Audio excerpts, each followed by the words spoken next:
So what we're going to be doing over the months and hopefully coming years before Armageddon is sketching. And sketching is all about, it doesn't matter whether you're drawing birds or animals or flowers or bowls of fruit or landscape or people. It's all about shapes. It's all about doing the basic shapes first and building up from those shapes. And so I think you will have been sent something like this one, hopefully. And we will be drawing that in about 10 minutes time, I think, something like that. So it's all about basic shapes, and it's whatever you draw. Now, these are just some of the things that I've been drawing over the years. And if you look at the bottom right hand here corner, you will see this is a thing I did for a magazine about studies of a tawny owl. And you can see the basic shapes here. I'll show you that better in a minute. And that's what we're going to do. We're going to be working up from these things and using a variety of sources. And at one point we will be drawing an owl. Like this is actually an eagle owl up at the top here. I don't think we'll be tackling squirrels. Those are quite complicated, but these are some drawings I did for the Forestry Commission here on Anglesey. And of course, landscapes. And we did do some landscape workshops with William and Company. And they again were about building things up from the background to the foreground, starting with simple shapes, always starting with simple shapes. Even this mutes one here can be gotten down to simple shapes. So here's a better view of that particular article that I did for an old magazine. And as I make a point of later, anybody that wants any of these downloads, I can email them to you. They're for free. They're PDFs or JPEGs of these particular pages. You can print them out yourself. And this was all about, I'd already done these for a Collins Field Guide to Birds. You can see here with this heron, I hope you've got big screens, by the way. You can see with this heron that a heron can look rather hunched or it can look very elongated. Any of you who've seen Spring Watch recently will see how energetic herons can be. And even this wren that we're going to do can look like a little ball of fluff. Or if they press their feathers in, they can look quite sleek. And that applies to any bird, in fact. When birds are relaxed, they usually look fatter, or when it's colder, they fluff the feathers out to trap the heat beneath. And there's a whole variety of beaks and eyes and feet shapes to look at. And this is another 2 JPEGs which I can send out. And it's basically showing you all the different parts of a bird. We're mainly going to be drawing birds, but not exclusively. We've also we've done flowers and insects, butterflies, etc. Hope to be doing those again. Not always the same, just slightly similar. And these show you the basic shapes that all birds have, whether it's a wren or like this. This is a kestrel. That's a reed bunting up there. They all have the same parts of feathers, the same groups of feathers, even though they might look different. There'll be different shapes. They'll all have primary feathers and secondaries. And when you see a wing here, like this one, this is a chaffinch. When you see it folded, you'll see how these white patterns become white wing bars. When the wing is folded out, those white shapes will extend and become wing bars, and they are very much a part of bird physiology, of telling the difference between different birds for their different wing patterns. And down here we've got a barn owl, a very basic barn owl. You can see I've tried to reduce everything to a cylinder and roughly rectangular shapes. And underneath that, it does help if you have a basic knowledge of physiology. This is a skeleton of a jackdaw. As you can see, although the foot is below the center of balance of a bird, the foot and leg actually extends way back into the back of the bird. You bear that in mind when you're drawing legs and feet. And we'll be looking at flying birds as well. This is a buzzard in the middle here, and you can see that quite rectangular wing. That's it's a basic bird of prey shape. It's a very successful bird of prey shape because buzzards are all over the world in one stage, one form or another, even though they call them hawks in America. They're all basically buzzard shapes. So what we're going to be doing today is to draw this little wren. And as I've noted there, all these shapes, all these sketch pages, I can email to you if you communicate via by Ben and family. So I'll close that down now. I'll stop the sharing and switch to the other camera. Hopefully this other camera will be helping the right way up, of course, and the right way around. Right.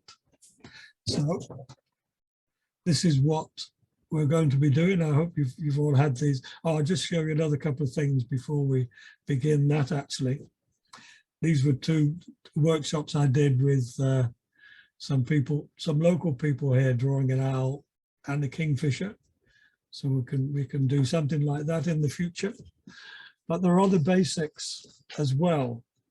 This is just a quick download showing you how to use pencils to make different patterns, different textures. Don't worry about the blue color, that was just my ink running out. So you can see how you can use these to make light and shade and texture and textures of plants and leaves and skies and all sorts of other things. This is another one. I think we did one of these using these basic landscapes, and we can do something similar like this in the future. Again, you can see how they're basically, it's like a stage set. You get lines of shapes coming into the foreground. And these are slightly more sophisticated looks at that thing. I quite like drawing snowy backgrounds because it throws the foreground out. And again, we can make the foreground a lot darker going back into the background. This is a local island here on Anglesey called Clandwin Island, very beautiful place. And also we'll be having a variety of these sorts of things. These are the sorts of things that I can find on the beach here, and all sorts of different feathers as well. A whole variety here. That's a buzzard breast feather. This is the wing feather off the back of a heron, and a curlew. And this might look like a buzzard. It's actually an osprey. Very fortunate to have an osprey here on the estuary, although they don't breed here. So what we're here for, I'm just testing this new camera out. So I've drawn these lines very pale to begin with because of the distortion factor. So we're going to do this. So many things around here that everything's shaking. So I'm going to be drawing that little wren here. Where's it from? I can find my own bit. Yeah. You think I'd be prepared for all this? Well, yes, it's just that there's so much stuff around here. I'm surrounded by stuff. So we're going to start with, as I've said before, when we've done these kind of workshops, don't worry about getting lines wrong. You can rub them out later, or you can draw over them. It's a question of building something up gradually. So we're basically going to start off with a slightly oval egg shape, and then a smaller egg shape for the head. And these are going to be, you don't need to put the extra bit on. We're going to build these up as we carry on. So we're just, and then the tail in a wren is often cocked up. It's one of the characteristics of a wren. And this is going to be slightly curving to come into the body. And the other main shape is actually this, yet another egg shape for the wing. Remember, when the wing is folded up, it's quite egg shaped because the flight feathers are concealed under here. They're just sticking out slightly because they're all folded underneath this wing. And I'll just make this a little bit bigger down here. So you can rub these things out or you can leave them in. I'll rub this out just to make it a bit clearer. Now also we want to go through the middle of the head here to suggest the beak. And this goes right into the middle of the head. When the beak is open, I'm not going to draw it now, but you see that it starts right within the head. It doesn't open here. It opens from within the head. Remember, a lot of birds, something like a barn owl, can swallow a rat whole, and a heron. In fact, lots of birds can swallow rats whole, which is quite fortunate for us. So the beak, as I say, opens in here. So this is what's called the gape of the beak. Now the eye on most birds, I'm going to suggest before I actually draw it, the eye on most birds is just above the gape of the beak, like so. And whether that's an eagle's beak or whatever, the eye will just be slightly behind and above the gape of the beak. The gape won't necessarily show. Now, most birds, including a wren, have an eye stripe. So I'm just going to do that. And the other basic shape on the head of a bird is really yet another egg shape because it's the cheek. This is the cheek feathers, and this is where the ears are in birds. They're behind. I have to try and stop this table from shaking.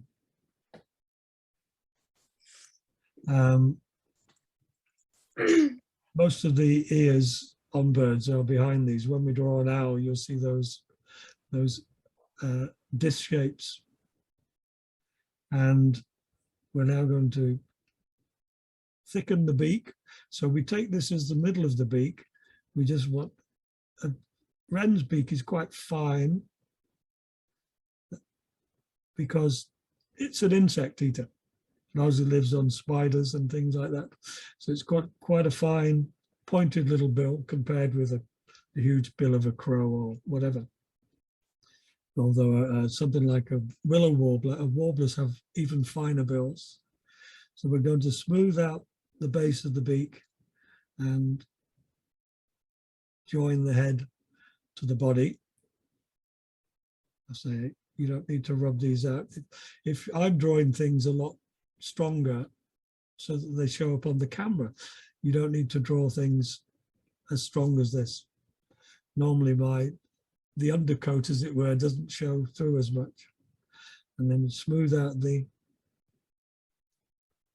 wrens have quite a big head, and slightly flatten out the back there. Now the tail can come right up here, or even normal position for tail, of course, is down here. But birds, when they're displaying or singing, often, I'll just rub those bits out as well. They often cock the tail right up. And it's quite short in a wren. Something about. Now the covers over the bottom of the tail go up like so, because this actual tail will be made up of 12 feathers. I'm just going to draw a typical tail above here. Whether it's a long tail or a short tail, they'll virtually all have 12 feathers. Just a very rough approximation. And they're all folded, so the main feather, the main tail feather, will cover over the other feathers. So there you can only actually see, rub that bit out, you can only actually see 4 or 5 feathers when the tail is folded. And the undertail covers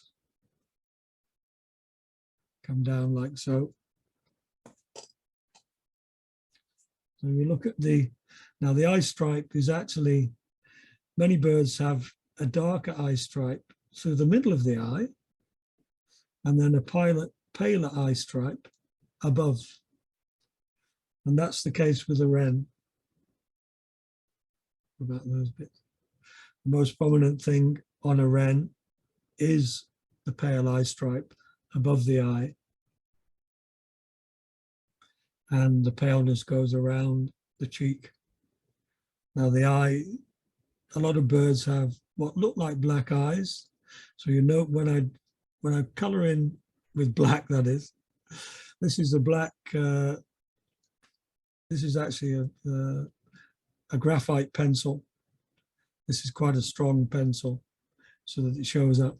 But when I do the black, I always leave a little bit of white in the corner of the eye, because that also shows you which way the bird is looking. If you had white down at the bottom here, it would make the bird looking downwards. So I'm just going to strengthen the darker eye stripe a little bit. And then if you look at the color one here, you will see all these subtle little patterns, beautiful little patterns. They're basically scallops or little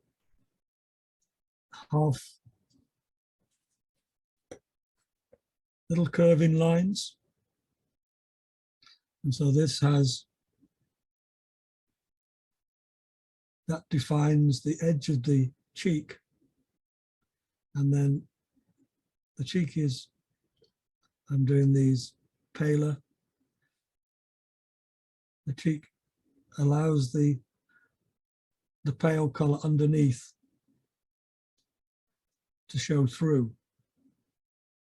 So they've got a creamy white eye stripe, paler showing through, and a paler throat, and a paler belly, with the scallops, the crescents, getting darker as they go up. And the other thing to try and remember is that this bird is quite a stocky shape. It's a 3D shape. It's almost circular. So what we want to do is we want to make our patterns come round the bird like that.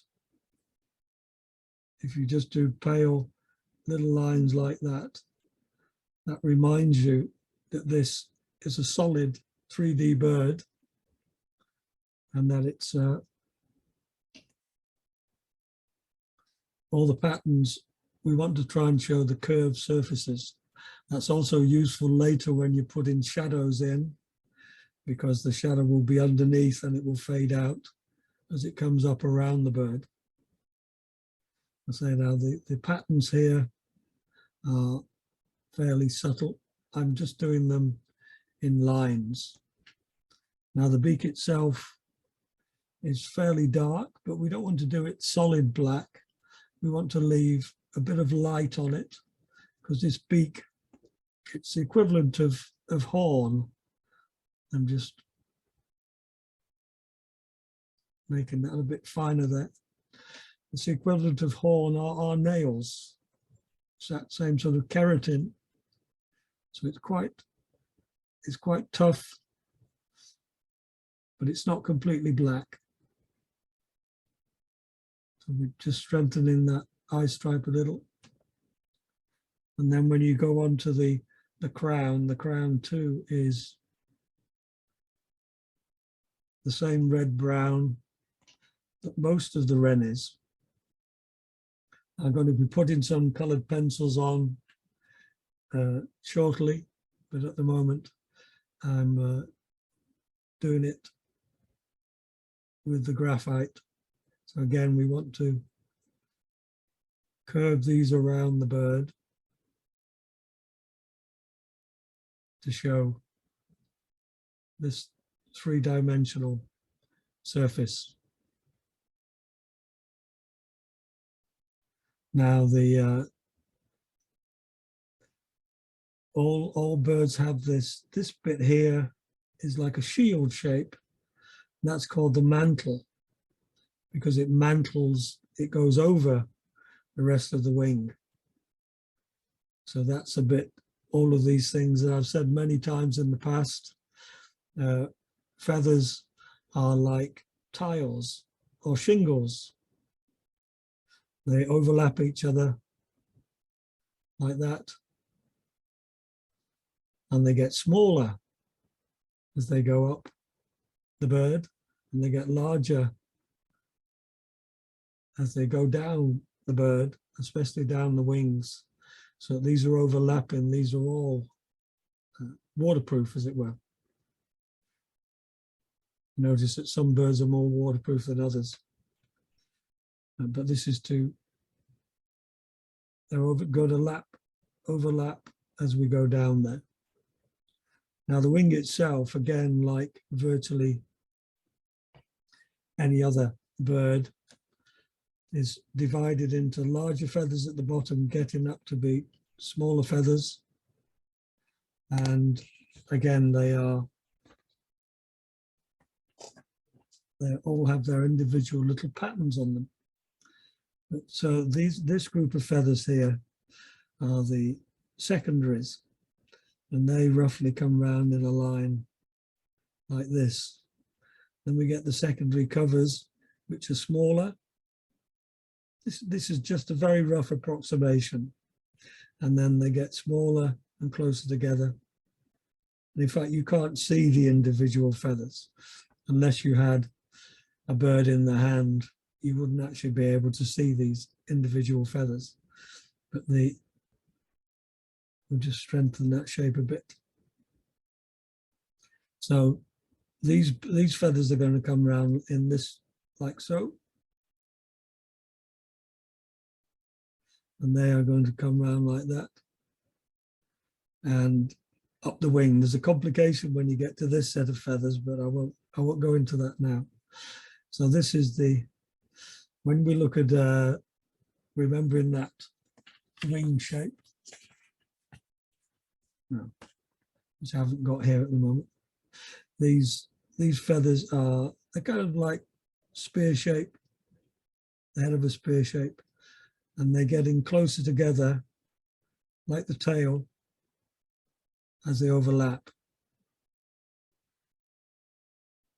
So these are going underneath the wing as we go around, and these will follow the same pattern. And it doesn't, as I say, even if it's a herringull, which has that beautiful silver back, you can't see all these individual feathers, but it will have the same sorts of feathers in the same sorts of groupings.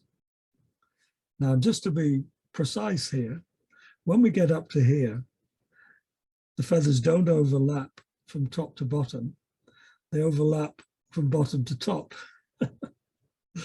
Now, why has God done that? I don't know. I've asked this question before, but I think we have much more important questions on our mind at the moment about the state of the world than asking God why he has overlapped the feathers differently once we get halfway up a wing. There will, of course, be a very good and precise answer to that. There will be a sound engineering answer as to why they're overlapped differently once they get halfway up a wing. So we've got that. So I says it doesn't matter whether it's a golden eagle or it's a wren or it's a herringull or it's a puffin. They're all going to have the same sorts of feathers if they're different shapes. So with the wren, the primary feathers hardly stick out at all. We've just got the ends of the primary feathers because those are folded up neatly underneath the wing here. So if we do a wren's wing like so, as I've just, then the primary feathers are folded up like that. So when it unfolds its feathers, when they're unfolded that way, then they swivel back, or they swivel back underneath. when a wren's wing is fully extended. It's quite a small little wing. If you see them flying, they look like they're whirring, but they're all going to have the same groups of feathers. So these feathers, the secondaries are these here. These are the primary feathers, and those are the ones sticking out there. These are the secondary, the covers, etc., etc. So that's the wren's wing, closed and open. And when they're really flying, they will stick those. You will see separation of the feathers. But it doesn't matter. It's the same goes with the herring gull. You've got a similar wing in exactly the same, almost the same number of feathers, almost the same. Secondary feathers will differ in because of the length of the wing, but they'll all have 9 or 10 primary feathers, I say, whether it's a gull or whether it's a wren. They'll all have a similar number in similar conformations, as they say. So now, when we look at a wren, we look here, again, we'll see these fine little crescent markings on all of the feathers. I'm not going to do all of those, but we can suggest them at the ends of the feathers, like this, and then they form regular patterns down through the wing, and the same goes for here. We get these same sort of chevron shapes, and they get smaller as they go up. In fact, on a lot of birds, like waders, you'll see these little chevron shapes, these little spears. They just fade out completely and just become part of the pattern. So these tiny chevrons get larger as they come down the bird. So I'm going to strengthen those.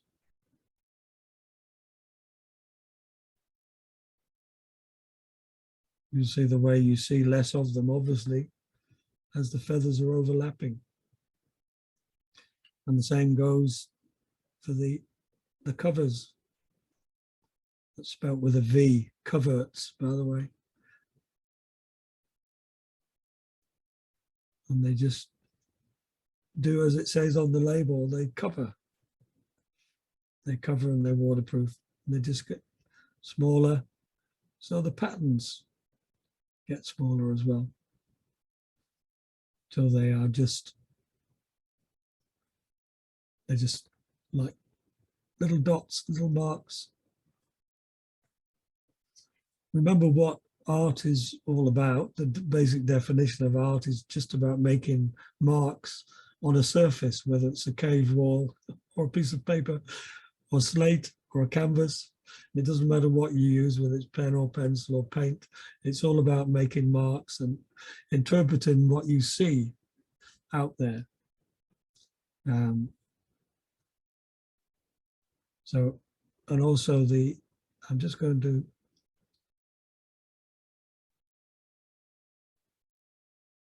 this is called hatching, by the way. That's just hatching. And when you cross over, it's called cross hatching. Surprise, surprise. But it's just one of the things to make patterns. And I say we can do a whole workshop on making patterns if you so like. Any suggestions, by the way, and comments, you're welcome to make. Again, we've got the same chevron shapes on the tail, although they are basically, they're the other way up. And there's going to be less of them showing as you go out to the outer tail feathers, which are all covered over. Again, we'll have a few of these little chevrons on the tail covers. and we're still going round and down, as it were. We've not got to the trickiest bit of all. I'm just going to make this belly just a little bit bigger, because the trickiest bit of all is undoubtedly the legs. I mean, look how far back this leg is, because that is joined into the backbone here. That goes up in a zigzag. This bit of the leg is the equivalent of our ankle. That's the only bit we see, but the leg itself goes all the way back up into the spine. If I were to draw the spine here and the skull, that leg would be connected back up there into the spine. But you'll note that the feet of the bird are, if we take a line down through our drawing, you see that's called the center of balance. So its feet are at the center of balance, even if its legs are not, but where its legs join its spine will be roughly at the center of balance. So we're going to drop a line down roughly through the middle of our wren. And that is where we want the feet to be, down here. But as I said, the legs are going to come back from here because they join like that. So do it very faintly to begin with. You just want the legs in there to one slightly different angle than the other, because the feet, the toes, don't want to come further forward than about here. Because remember, it's got 3 toes at the front, 1 at the back. So I'll strengthen this now, and you'll see that its toes. Now we're only going to do, birds' feet are quite large, and of course you don't always see them. The back claw or digit phalange is the shortest, and they have these little pads. So the toes are basically quite thin, like that. Just suggest the back one. But they have these little pads along. There's roughly 2. The middle claw is usually the longest one. And that might even have, actually, I'll just have to rub that out.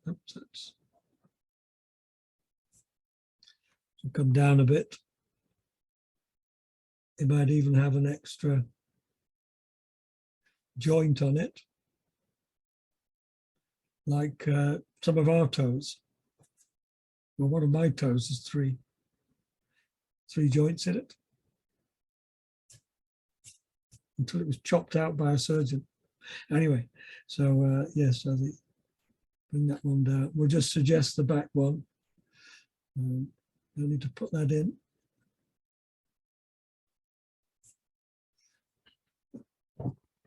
Now, before we do a good thing to do is always to put some shading in.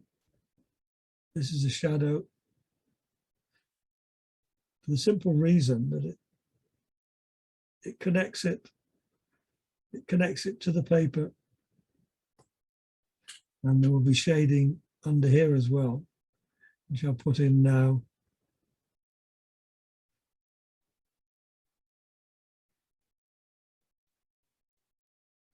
Now this is getting, oh, I forgot to say, if you look on your sheet, you'll see that this is the light source. The light is coming in this way.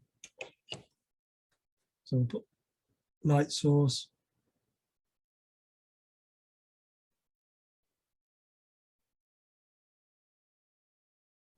So that the shadows will be underneath and at the back. That's a device I often do. If the bird has a pale front, I will often put dark vegetation behind the bird so that the throat stands out. And then you can put dark vegetation near the back of the bird, and that's how you will often see it in nature. You will just see the pale bits actually standing out. Now again, if we look at this, we'll see that these crescents, we've got the same sorts of crescent shapes, subtly different, but they're going round. They're suggesting the pattern on the bird. So we start. These are getting smaller as they go up. You'll find these crescent shapes on an awful lot of birds. And they tend to be bigger, and then they get smaller again. They're not down the bottom here. They tend to fade out underneath the bird. So that will, and there won't be an exact lines. They'll also have, and each wren will be individually marked. And then they'll fade out completely as they get down there. So now I'll just try and sometimes have problems with pen crayons on past workshops. I found that the cameras and the screens distort the colors, but I'm just going to try. I'm going to use a collection of red, brown. They certainly make, these are not as bright. They'll look brighter on my screen than they are in life, but this is a reddy brown color. I'm going to use this to go over most of the wren and see if it will.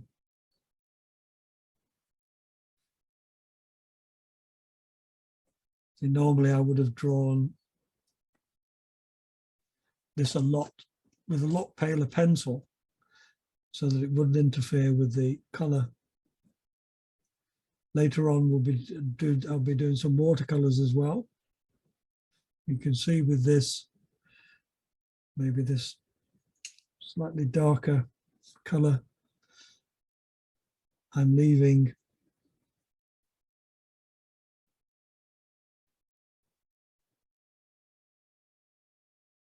now that's a stronger color. Slightly stronger color. So all of these bits are the same reddy brown color.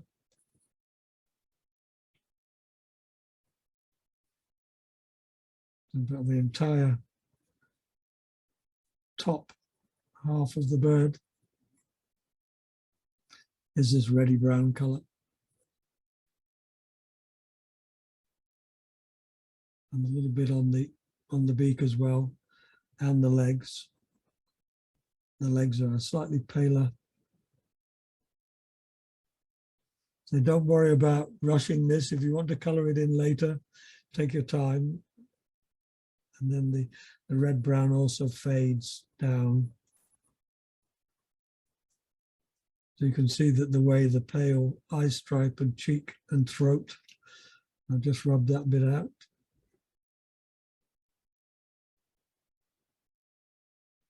So that it stands out better. I'm going to try and put some bit of orange over the top, because wrens, as you probably know, wrens can be quite reddy brown, slightly orangey brown. So I'm using not a very strong orange color here, just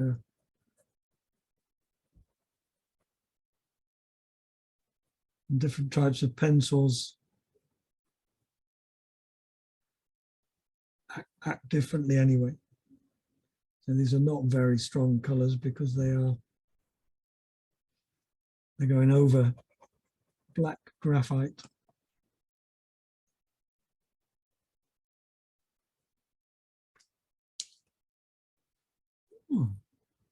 So actually,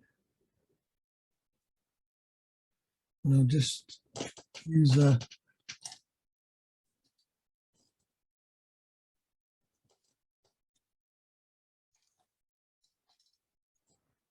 green, and just to show you how the throat stands out.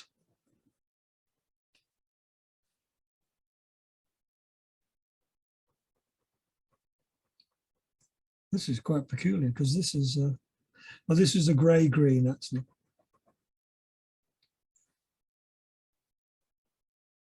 Not a lot of, this is a document camera and it's very difficult to get the true colours.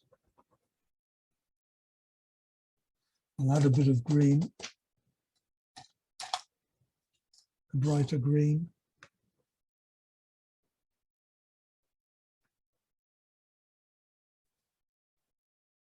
Nice to merge the colours. I'll just give you some idea of the background. Because you put it any sort of background you like. Oh. Yes. The camera doesn't always show the merging at all. It tends to show the two different colours. And certainly, it says making excuses. No, it is difficult to get a camera that shows the true thing. So I hope that this looks okay on all your different screens. I'm sure you've got lots of different screens. And I should say that is, well, just put a bit of blue. Use that same grey green to make the shadows, make them stronger.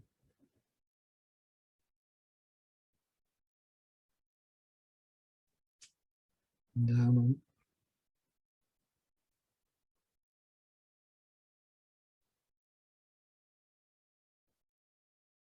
So the shadows fade out here. Maybe stronger on the bottom of the wing. It's a question of experimenting to see how many colours you can blend together and which sorts of colours you can blend together. Now there's another red brown here. I'm adding a brighter red brown to the top, although it's not coming out very red. This should be lighter on the top and darker underneath.